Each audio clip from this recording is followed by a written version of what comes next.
રૂઢિચુસ્ત સાસરી પક્ષવાળા હતા, એટલે એ લોકોએ એવું કીધું કે દીકરીને ભણાવાય નહીં. પહેલા તો મને ભણાવવાની જ ના પાડી દીધી, કેમ કે એ લોકોની છોકરીઓ ઓછી ભણેલી છે. એ લોકોએ એવું વિચારધારણા કે દીકરીને બહાર ના કઢાય, દીકરીને ભણાવાય નહીં. પણ મારા મગજમાં એ હતું કે આજે હું નથી વધારે ભણી શકી તો મારી દીકરી ભણીને આગળ આવે. તો મેં મારી દીકરીઓને બહુ સંઘર્ષ કરીને મેં મારી ત્રણ દીકરીઓને ભણાવી છે. સ્ટાર્ટ હીરામાં કામ કરવાનું ચાલુ કર્યું કે ઘરેથી હું ચાલીને જતી, બપોરે આવતી ચાલીને, પછી ચાલીને બપોરે પાછી જતી, પાછી સાંજે ચાલીને આવતી. આવી રીતે હું 12 કલાકની જોબ કરતી, ઘરનું કામ કરતી, અને મારો પગાર આવે એમાં હું મારી છોકરીઓને ભણાવતી, અને હસબન્ડના પગારમાં હું ઘર ચલાવતી હતી. અને સોશિયલ મીડિયા થકી આપણા સમાજના જે ભીમ યોદ્ધાઓ ભાઈઓ છે, બહેનો છે, ઘણા બધાએ મને સપોર્ટ આપ્યો. એક બહુ જ આર્થિક પરિસ્થિતિનું ઘર હતું, જે ઘરમાં પાણી પણ પડતું હતું, અને બેનની ડિલિવરી આવેલી હતી. ત્યારે એ બેને મને પગે લાગીને એવું કીધું કે બેન, તમે બાજુમાં જે કીટ આપવા આવ્યા છો, પણ આજે મારી ડિલિવરી આવેલી છે, મારા ઘરમાં કંઈ જ નથી, તો મને ખાવાનું આપો. ત્યારે મને ખરેખર હું ત્યાં રડી ગયેલી. પછી હું ઘરે આવી અને મેં જે ઘી, ગોળ, ડ્રાયફ્રૂટ બધા જ મેં લાડવા બનાવ્યા. લાડવા બનાવીને હું બેનને આપવા ગઈ. પછી મને અંદરથી જ એવું થઈ ગયું કે મારે બસ હવે પ્રેગ્નેન્ટ બહેનો માટે જ કામ કરવું છે. 24 કલાકની અંદર ગમે ત્યારે ફોન આવે ત્યારે હું હોસ્પિટલ જઉં છું. હોસ્પિટલની અંદર બાળકને નવડાવું છું. બેનના કોઈ પણ ગંદા કપડાં હોય તો એ બી હું ધોઈ નાખું છું. બેનને રજા આપે ને ત્યાં સુધી હું હોસ્પિટલમાં હાજર રહું છું અને એ બેનનું કામ કરું છું.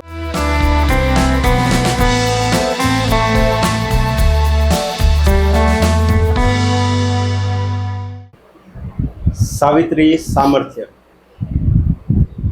આજના એક અલગ એપિસોડમાં આપણી વચ્ચે ઉપસ્થિત છે એક અન્ય જાજરમાન થનારી આયુષ્મતી ઉષા પરમાર. ઉષાબેન પરમારનું આપણા સ્ટુડિયોમાં ખૂબ સ્વાગત છે. વેલકમ બેન. જય ભીમ, નમો બુદ્ધાય. ઉષાબેન વિશે તો સમાજમાં, ગુજરાતમાં ઘણા બધા લોકો જાણે છે, છતાં પણ હું ઉષાબેનને વિનંતી કરું કે તેઓનો પરિચય સંક્ષિપ્તમાં આપણી સૌની સામે આપે. ઉષાબેન, આપનો પરિચય આપો.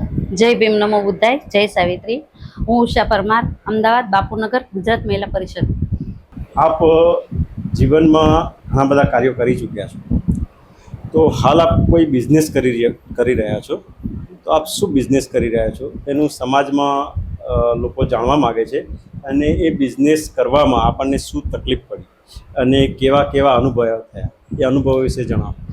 જો પહેલાં તો હું જે ભરત ગૂંથણ કરતી હતી, અને જે તોરણ હોય એના મોતીનું બંગડી ઉપર કરવાનું, બુટ્ટી ઉપર કરવાનું, એવું હેન્ડીક્રાફ્ટનું વર્ક કરતી હતી.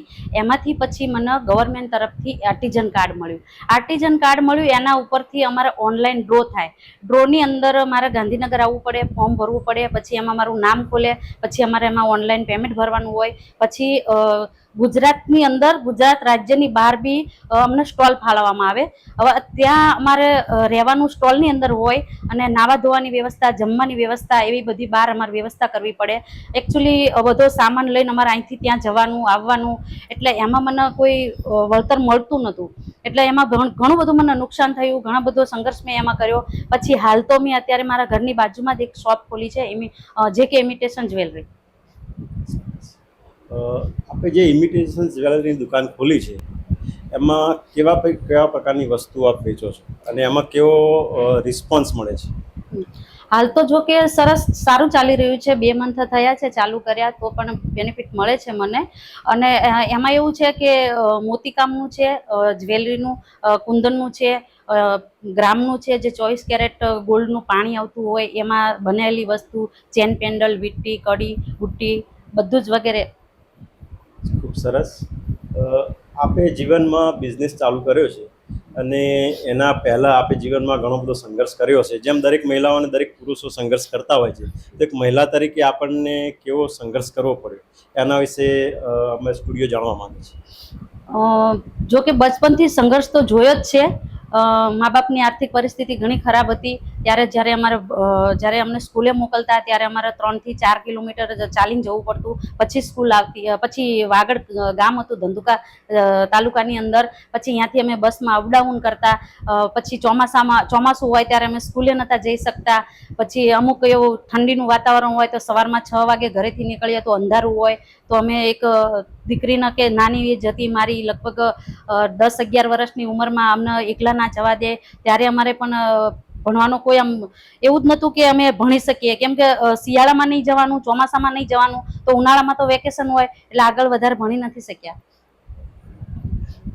બીજું મેં એક જાણ્યું છે કે આપ પ્રેગ્નન્ટ મહિલાઓ માટે કામ કરો છો, તે પ્રેગ્નન્ટ મહિલાઓ માટે કેવી કામગીરી કરો છો એ પણ સમાજને જણાવો. હા, 2019-20માં જ્યારે કોરોના કાળ આવ્યો ત્યારે મારા ફોલોઅર્સ ફેસબુકમાં વધારે છે, મીન્સ કે 28,000 જેવા છે. તો એ લોકોને અમુક લોકોને હું નથી ઓળખતી અને એ લોકો બધા મને ઓળખતા હતા. તો મારા ખાતામાં એ લોકોએ મને પેમેન્ટ નાખતા અને હું મારું ઘર અત્યારે 4થા માળે છે, જે હું પગથિયા ચડી ઉતરી નીચે ડીમાર્ટમાં વસ્તુ લેવા જાઉં એ પૈસાની, ઘરે આવું, ઘરે આવી અને હું એના કીટ બનાવું, કીટ બનાવી અને બાપુનગર વિસ્તાર, રખિયાલ વિસ્તાર, અમરાઈવાડી વિસ્તાર, સરસપુર વિસ્તાર, મેમકો વિસ્તાર, મેઘાણીનગર વિસ્તાર, અનેક વિસ્તારોમાં, જશોદા ચોકડી, ઈસનપુર, ઘોડાસર, આ બધા જ એરિયામાં હું અનાજની કીટો બનાવીને હું જ્યારે આપવા જતી ત્યારે એક બહુ જ આર્થિક પરિસ્થિતિનું ઘર હતું, જે ઘરમાં પાણી પણ પડતું હતું, એ લોકોના કપડાં પલળી ગયા હતા અને બેનની ડિલિવરી આવેલી હતી. ત્યારે એ બેને મને પગે લાગીને એવું કીધું કે બેન, તમે બાજુમાં જે કીટ આપવા આવ્યા છો, પણ આજે મારી ડિલિવરી આવેલી છે, મારા ઘરમાં કંઈ જ નથી, તો મને ખાવાનું આપો. ત્યારે મને ખરેખર હું ત્યાં રડી ગયેલી. પછી હું ઘરે આવી અને મેં જે ઘી, ગોળ, ડ્રાયફ્રૂટ બધા જ મેં લાડવા બનાવ્યા. લાડવા બનાવીને હું બેનને આપવા ગઈ. પછી મને અંદરથી જ એવું થઈ ગયું કે મારે બસ હવે પ્રેગ્નેન્ટ બહેનો માટે જ કામ કરવું છે.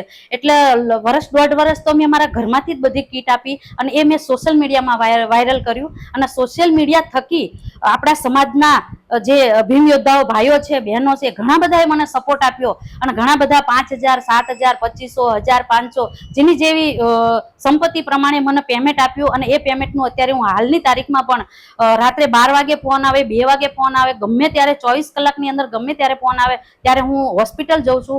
હોસ્પિટલની અંદર બાળકને નવડાવું છું. બેનના કોઈ પણ ગંદા કપડાં હોય તો એ બી હું ધોઈ નાખું છું. બેનને રજા આપે ને ત્યાં સુધી હું હોસ્પિટલમાં હાજર રહું છું અને એ બેનનું કામ કરું છું. અને આ કામ કરતી વખતે એક વખત સરસપુર એરિયામાંથી મને ફોન આવ્યો કે લગભગ રાત્રે 4:45 મને ફોન આવ્યો કે ઉષાબેન, મને ડિલિવરીની બહુ સખત પીડા થાય છે, તમે મારી હેલ્પ કરો. એટલે મેં મારા હસબન્ડને લઈ અને હું ત્યાં સરસપુર પહોંચી ગઈ. પહોંચતા 5:15 જેવું થઈ ગયું. એટલે એક બેન ચાદર ઓઢીને ઊભા હતા. તો એમને મને કીધું કે મને એમ થઈ ગયું કે બેન ઊભા છે એટલે આ બેન જ લાગે છે. એટલે હું તો એકદમ હાપડી ફાપડી થઈ ગઈ કે બેન ચલો તમે જલ્દી મારો વેટ કરો, સોરી હું લેટ થઈ ગઈ, આપણે હોસ્પિટલ જઈએ.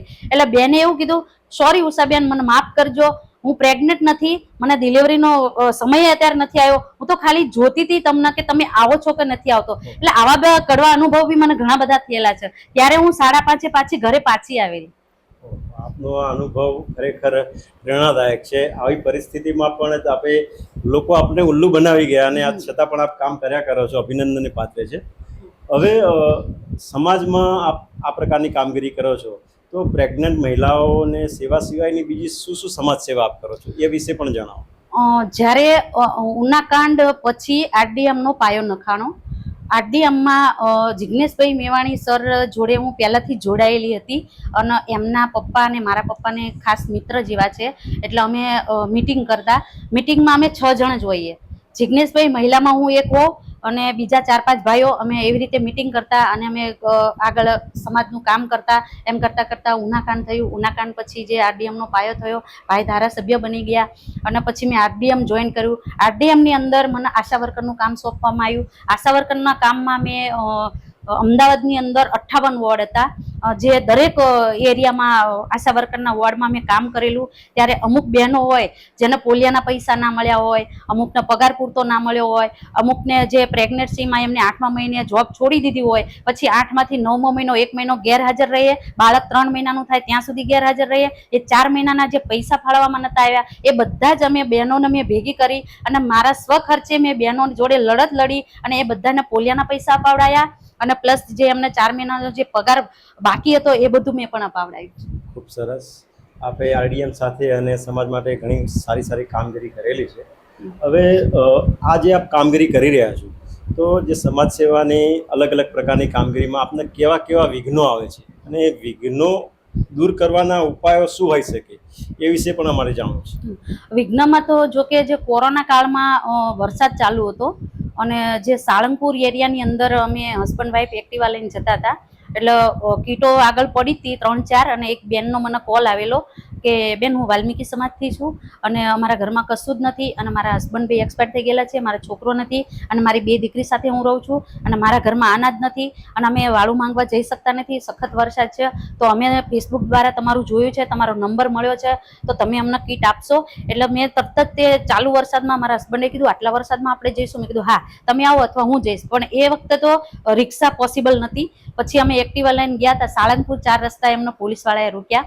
પોલીસવાળાએ રોકીને તો અમે એમ કીધું કે અમને જવા દો, બહુ જબરજસ્તી કરી. પછી પોલીસવાળાએ એક્ટિવા ઉપર જે આગળની લાઇટ આવે ને ત્યાં લાકડી મારી એટલે લાઇટ ફોડી નાખી. એટલે પછી તો છતાંય પછી મેં સામે પડી ગઈ કે હું મારે જવું જ છે ને મને જવા જ દો અને તમે મારી પાછળ બેસી જાઓ અને તમે આવો કે હું ક્યાં કીટ આપવા જાઉં છું. અને હું આજે નીકળી છું, આજે તમે આગળની ગાડીનો કાચ તોડ્યો છે, કાલે બી નીકળીશ, કાલે તમે પાછળની ગાડીનો કાચ તોડજો, પણ હું અહીંથી જ નીકળીશ. સરસ. તો આવા બધી ઘટનાઓ બને તો એને અને અન્ય ઘટનાઓ તો એનાથી બચવાના ઉપાયો આપના મગજમાં કેવા કેવા આવે છે? અલગ અલગ પ્રકારની વિઘ્નો આવતા હોય તેમાંથી બચવા માટે શું શું કરવું જોઈએ, અથવા અન્ય મહિલાઓને કેવી રીતે કહી શકાય કે આ જેમ તમે એક રસ્તો બતાવ્યો કે પાછળ બેસીને આવો એક ઉપાય થયો, તો બીજી કોઈ ઘટનાને મહિલાઓને કહેવું હોય તો તમે કઈ રીતે કહી શકો? એમાં તો જો ગુજરાત મહિલા પરિષદ અમારું સંગઠન છે, 2019માં 4 વર્ષથી અમે એમની સ્થાપના કરી છે. એમાં જે મધુબેન કોરડિયા એ જોડાયેલા છે, હું જોડાયેલી છું. જિલ્લા લેવલે, તાલુકા લેવલે અમે મીટિંગ કરીએ છીએ અને બહેનોને ફક્ત બહેનો માટે અમે આ જાગૃતતા ફેલાવીએ છીએ અને દરેક પ્રકારની તાલીમ મધુબેન કોરડિયા આપે છે, હું આપું છું, સોશિયલ મીડિયામાં વાયરલ કરીએ છીએ. અને અમુક ગામડામાં, તાલુકામાં, જિલ્લા લેવલે કે ગમે ત્યાં અમે જઈએ અને બહેનોને ભેગા કરીએ ત્યારે બહેનો એમ કહે છે કે બાબા સાહેબ કોણ છે, સાવિત્રીબાઈ કોણ છે, અમને કશું જ નોલેજ નથી, અમને કંઈ જ ખબર પડતી નથી. એવા બહેનોને અમે એક્ટિવ કર્યા છે. પછી જે સ્ત્રીનો જે ઘરેલું હિંસામાં જે સ્ત્રી ઉપર અત્યાચાર થતા હોય કે સાસુ સામું ના બોલી શકતી હોય, પતિ સામું ના બોલી શકતી હોય, એની બી અમે તાલીમ આપીને એમને એક્ટિવ કરી છે.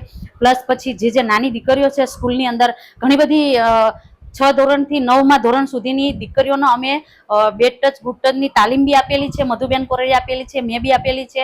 એટલે અમે આવી રીતે ઘણી બધી મહિલાઓને જાગૃત કરી છે. ગાંધીનગરમાં મારો જિગ્નેશભાઈ મેવાણી સાથે કાર્યક્રમ હતો જે ઘૂંઘટ પ્રથા નાબૂદ કરવા માટે, તો એમાં બી અમે કામ કરેલું છે. અને ઘણી બધી બહેનોને અમે વડગામની અંદર હું જેલી છું, ત્યાં બનાસકાંઠા જિલ્લાની અંદર અમે બહેનોનો લાજપથા નાબૂદ કરેલી છે.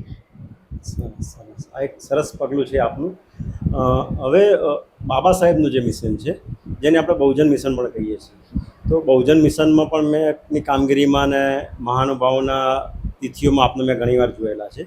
તો એમાં કેવી કેવી કામગીરી કરી છે અને એ કામગીરી ઉત્તરોત્તર લોકોના મગજમાં ઘર ઘર સુધી પહોંચે એ વિશે આપના શું વિચારો છે? કામગીરીમાં તો જો કે પહેલાં તો હું જતી નથી, પછી થોડે આ બધું ઉનાકાંડ થયા પછી હું આ બધી જેમ જાગૃતતા આવી, જેમ હું વાંચ્યું મેં, પછી મને ખબર પડી કે આ બેન દીકરી ઉપર રેપ થાય છે, બળાત્કાર થાય છે, મર્ડર થઈ જાય છે અને ઘણી બધી બહેનો ઉપર અત્યાચાર થાય છે. અને એવું જરૂરી નથી કે બહેનો ઉપર થાય છે, બહેનો બી ભાઈઓ ઉપર બી કરતા હોય છે.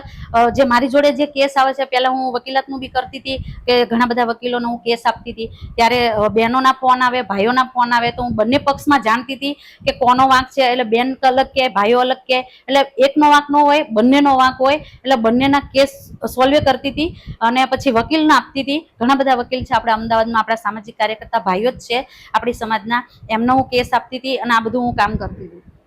અને પછી આપણે જે બેન દીકરી ઉપર રેપ થયો હોય તો જે હોસ્પિટલ હોય PM રૂમમાં, તો ત્યાં 1 દિવસ હોય, 2 દિવસ હોય, 3 દિવસ હોય, સતત મારી હાજરી ત્યાં હોય. તે કાજલ મોડાસા કેસમાં જ્યારે રાત્રે 12 વાગે દીકરીની ઉપર રેપ થયેલો, ગેંગરેપ થયેલો, અને એ છોકરીને જ્યારે ત્યાં લાવ્યા હતા ત્યારે મને જિગ્નેશભાઈ મેવાણી સરે કીધું કે ઉષાબેન તમે અંદર જઈ અને જે છોકરીની બોડી છે ત્યાં તમે PM રૂમમાં જાઓ અને તમે લેડીઝ છે એટલે તમે એના ફોટા પાડો. પણ જેવી હું અંદર ગઈ, પણ છોકરીની ઉપર એટલો બધો ભયંકર રીતે એની ઉપર રેપ કરેલો, બળાત્કાર કરેલો, જ્યારે અહીં સુધીનું મેં કપડું કાઢ્યું ને ત્યાં હું જ પોતે ત્યાં બેભાન થઈ ગઈ હતી. એટલી બધી ભયંકર પરિસ્થિતિ દીકરીની કરી નાખી હતી, છતાં હું હિંમત નથી હારી. 3 દિવસ સતત હું ત્યાં ઊભી રહી હતી અને ઘણા બધા મેં આવી રીતે કામ કરેલા છે. ખરેખર આપની કામગીરીને સેલ્યુટ છે, આપે ખૂબ સરસ કામગીરી કરી છે. હવે મારા અંદર એક સવાલ એવો ઊભો થાય છે કે આપ મહિલા છો, તો તો આપના રોલ મોડેલ પુરુષો કોણ હોઈ શકે? આપના રોલ મોડેલ પુરુષો કેવા હોઈ શકે? આદર્શ પુરુષ. આદર્શ પુરુષ. આદર્શ પુરુષમાં તો હું જિજ્ઞેશ મેવાણી સરને કહીશ, કેમ કે જ્યારે મને દુનિયાનું કોઈ ભાન નોલેજ નહોતું ત્યારે મને હું એમના કોન્ટેક્ટમાં આવી, અને જ્યારે શરૂઆત જ અમે કરી ત્યારે શાહીબાગની અંદર મંથલી મિટિંગ આવતી, કોઈ પણ સન્ડેમાં અમને બોલાવતા, અને ત્યાં એમનો એક જ ધ્યેય હતો કે બેન તમે વાંચો, તમે જેટલું વાંચશો એટલું તમને નોલેજ આવશે. વાંચવાનું નોલેજ મને જિજ્ઞેશ મેવાણી સરે શીખવાડેલું, અને એમના થકી જ હું મને આ બધી મારી ઓળખાણ એમના થકી જ છે. એમને મને કર્ણાટક સુધી મોકલેલી છે, ત્યાં બી મારી કામગીરી છે. એટલે મારા આદર્શ પુરુષ તો જિજ્ઞેશ સર મેવાણી છે. સરસ, ખૂબ સરસ. એ જ રીતે આપના રોલ મોડેલ મહિલા કેવા હોઈ શકે? મહિલામાં તો કહું ને તો એક વખત મને કોલ આવ્યો રાત્રે 11 વાગે કે ઉષા તું શું કરે છે? એટલે મેં કીધું બોલો ને. એટલે કે આવતીકાલે નાગપુર જવું છે. એટલે મેં કીધું, ત્યારે તો હું મારી નાની નાની બેબી હતી, હું ક્યાંય બહાર નથી નીકળતી, મને કોઈ બાબા સાહેબ શું છે એ ખબર નથી, સાવિત્રીબાઈ શું છે એ ખબર નથી. આ ઘણા વર્ષો પહેલાની વાત છે. ત્યારે મેં કીધું સારું, હું નાગપુર તો આવવા તૈયાર છું, પણ પાછું ક્યારે આવવાનું? તો કે 3-4 દિવસ થશે. એટલે મેં કીધું કશો વાંધો નહીં. પછી હું નાગપુર ગઈ ત્યારે દીક્ષા ભૂમિ અમે ગયા, ત્યાં બધું મેં જોયું, જાણ્યું, બધા મહિલાઓને મળી, મિટિંગો કરી, જાગૃતતા અમે કઈ રીતે બહેનો, ઘણા બધા બહેનો હતા, ઘણા બધા બહેનોએ સ્પીચ આપી અને કઈ રીતે જાગૃતતા આવે. અને જે બેન હતા ને એ મારા બેન મધુબેન કોરડિયા હતા. એમના થકી હું આજે અહીંયા બેઠી છું. સરસ સરસ. મધુબેનને તો અમે જાણીએ જ છીએ, એટલે એક રોલ મોડેલ તો છે જ બેન. એટલે અમે ખૂબ સરસ વાત કરી. હવે મારો પ્રશ્ન એવો છે કે સમાજમાં હાલ આપણે વાત કરી કે જાગૃતિ સમાજમાં આવે, તો આપ કેવા પ્રકારના કાર્યો થકી સમાજમાં અને મહિલાઓમાં જાગૃતિ લાવવા માંગો છો? ગુજરાત મહિલા પરિષદ અમારું સંગઠન છે, અને ગુજરાત મહિલા પરિષદમાં હું કામ કરવા માંગુ છું, અને એની અંદર હું જેટલી મહિલા જોડાય એટલી મહિલાઓને જોડવા માંગુ છું. અને દરેક જિલ્લા તાલુકા લેવલે અમારા મિટિંગનું આયોજન અમે કરેલું છે, અને હજી હું કરીશ, મારા બેન બી કરશે. અને અમે બધી બહેનોને ભેગી કરી અને એ બધી બહેનોમાં જાગૃતતા આવે, અવાજ એ બોલી શકે, અને એ સામે વ્યક્તિ સામે અન્યાય સામે લડી શકે, બોલી શકે, અને બહેનોમાં ફૂલ જાગૃતતા લાવવા માંગુ છું. સરસ, ખૂબ સરસ. હવે આપની અંગત જીવનની વાત કરીશ કે આપે ઘણી બધી વાત કરી, સમાજ સેવાની વાત કરી, આરડીએમની વાત કરી. હવે આપે આપના જીવનમાં આપની દીકરીઓને ખૂબ આગળ લઈ જવા માટે ખૂબ તકો આપી છે, ખૂબ એમના માટે મહેનત કરી છે. તો આપની દીકરીઓ છે ને આપના વિશે થોડું અંગત જીવન વિશે જણાવો. પહેલા તો જો કે રૂઢિચુસ્ત સાસરી પક્ષવાળા હતા, એટલે એ લોકોએ એવું કીધું કે દીકરીને ભણાવાય નહીં. પહેલા તો મને ભણાવવાની જ ના પાડી દીધી, કેમ કે એ લોકોની છોકરીઓ ઓછી ભણેલી છે. એ લોકોએ એવું વિચારધારણા કે દીકરીને બહાર ના કઢાય, દીકરીને ભણાવાય નહીં. પણ મારા મગજમાં એ હતું કે આજે હું નથી વધારે ભણી શકી તો મારી દીકરી ભણીને આગળ આવે.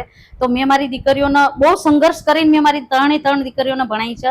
કૃતિકા તો પછી થઈ, પહેલા 2 દીકરીઓ હતી એને મેં બહુ ખર્ચા કરી અને બહુ બધો મેં સંઘર્ષ કર્યો, અને છોકરીઓને બધા સાસરી પક્ષ સામે પડીને પણ મેં છોકરીઓને ભણાવી, ટેલેન્ટ બનાવી, એમના એજ્યુકેશન એનું બનાવ્યું. મોટી બેબી આજે જોબ કરે છે, નાની બેબી છે એ વચ્ચે જાનવી પરમાર, જેને આપણે ઇન્ટરવ્યૂ લઈ ચૂક્યા છીએ. કૃતિકા સ્ટડી કરે છે 9મા ધોરણમાં. એટલે આવી રીતે મેં સંઘર્ષ કર્યો છે. અને પહેલાં શરૂઆત જ્યારે મારી છોકરીઓને ભણાવવાની થઈ ત્યારે મારા હસબન્ડનો સાવ 1800 રૂપિયા પગાર હતો.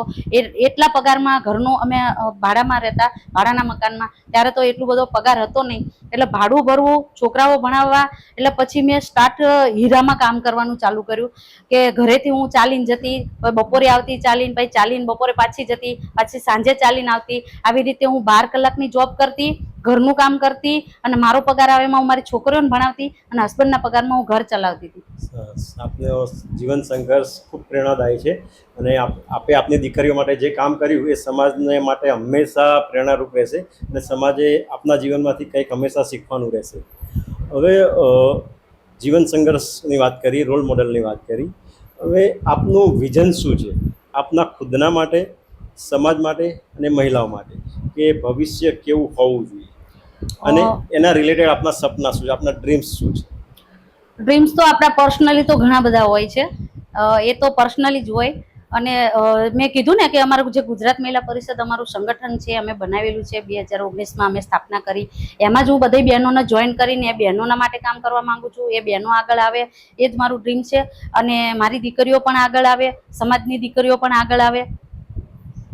હવે ઘણી બધી મહિલાઓ ગુજરાતમાં ખાસ કરીને કે સમાજ માટે બહાર નીકળી શકતી નથી, ઘણા બધા કારણોથી, સંખ્યાબંધ કારણો હોય છે. તો એમના માટે આપ શું સંદેશ આપવા માંગો છો? એમાં તો સપોર્ટ તો પુરુષનો હોવો જોઈએ, કે પુરુષ જે પતિ હોય એ જ સપોર્ટ આપે તો સ્ત્રી બહાર નીકળી શકે. અને ઘણા બધા પુરુષો પણ સપોર્ટ આપતા હોય છે, પણ ઘણી બધી સ્ત્રીઓ બહાર નથી નીકળતી. પણ આજે એમને બહાર આવવું જોઈએ. બહાર આવે તો જ નોલેજ આવશે, તો જ ખબર પડશે કે દુનિયા શું છે, કે હસબન્ડ આપણને કઈ રીતે વાત કરે છે, કે બહારના લોકો આપણને કઈ રીતે વાત કરે છે, આપણા બાળકો આપણને કઈ રીતે વાત કરે છે. આપે આ મહિલાઓની વાત કરી, તો મહિલાઓના એજ્યુકેશન અને એનું આર્થિક પાસું, ઇકોનોમિકલ બેકગ્રાઉન્ડ મજબૂત થાય એના માટે આપના શું વિચારો છે? મહિલાઓ આર્થિક રીતે મજબૂત થાય, કંઈક કમાતી થાય અને એમનું શિક્ષણ સ્તર ઊંચું થાય, સમાજના ગરીબ વર્ગથી લઈ અને મધ્યમ વર્ગથી લઈને ઉચ્ચ વર્ગ તમામ મહિલાઓની વાત છે આમાં, તેમનું એજ્યુકેશન સ્તર અને આર્થિક સ્તર બંને ઉચ્ચ લેવલ પર પહોંચે, એના માટે શું વિચારો છે આપના? આર્થિક પરિસ્થિતિ ગમે એવી નબળી હોય, પણ તમે એક વખત જૂના કપડાં પહેરી લેશો કે એક ટક ઓછું ખાઈ લેશો તો ચાલશે, પણ તમારે તમારા સંતાનો તો ભણાવવા જ પડશે. શિક્ષણ જ જરૂરી છે. શિક્ષણ જરૂરી, તમે શિક્ષણ મેળવશો, એજ્યુકેટેડ હશો તો જ તમે આગળ આવી શકશો. એજ્યુકેશન વગર તો કશું જ નથી. હવે સમાજમાં ઘણી બધી કુરીતિઓ ચાલે છે, રૂઢિરિવાજો ચાલે છે, ખાસ કરીને અંધશ્રદ્ધા, એના વિશે આપ પ્રકાશ પાડો. અંધશ્રદ્ધામાં તો એવું છે ને કે સ્ત્રીને છે ને પહેલાથી જ તે દબાઈ દેવામાં આવે છે કે તારે નણદ હોય તો એના પગે લાગવાનું, સાસુ હોય તો એના પગે લાગવાનું, સસરા હોય તો એના જ ખોળો નાખવાનો, અને પછી તારે આમ કરવાનું, તારે બહાર નીકળતો તારે ઊંચા અવાજે બોલવાનું નહીં, તારે ઘૂંઘટ કાઢવાનો, આમ કાઢવાનો.